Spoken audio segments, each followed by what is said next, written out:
Uncountable noun এবং abstract noun plus verb plural হয়। Uncountable noun এবং অ্যাবস্ট্রাক্ট নাউনের পরে ভার্ব কি হবে? প্লুরাল হবে, সরি সিঙ্গুলার হবে, সিঙ্গুলার হবে।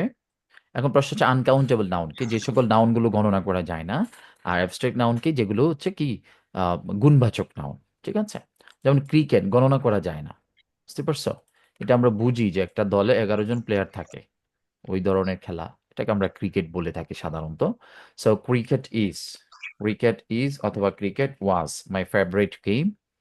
Truthfulness truthfulness is a great virtue. সত্যবাদিতা একটা ভালো গুণ। নলেজ ইজ পাওয়ার, এখানে ওয়াজ লিখা যায় কিন্তু এটা পারফেক্ট না, কারণ সেন্টেন্স অর্থটা ঠিক থাকবে না। Truthfulness is a great virtue, সত্যবাদিতা একটা ভালো গুণ। আহ, আর নলেজ ইজ পাওয়ার, জ্ঞানী হচ্ছে শক্তি। এগুলো পরে ভার্ব কি হবে? সিঙ্গুলার হবে। বইয়ের এক্সাম্পল আর সাজেশন এই দুইটার বাইরে আপাতত পড়ার কোনো প্রয়োজনই নেই।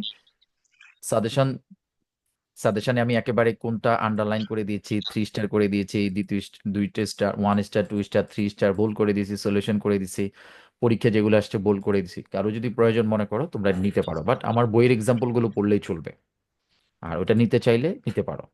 আচ্ছা, swimming is a good exercise, swimming is a good exercise, swimming is a good exercise, swimming is a good exercise. Okay, অথবা এখানে ওয়াজও লেখা, ওয়াজ, আচ্ছা, ইজ সবসময়ের জন্যই সুইমিং করাটা ভালো দিক।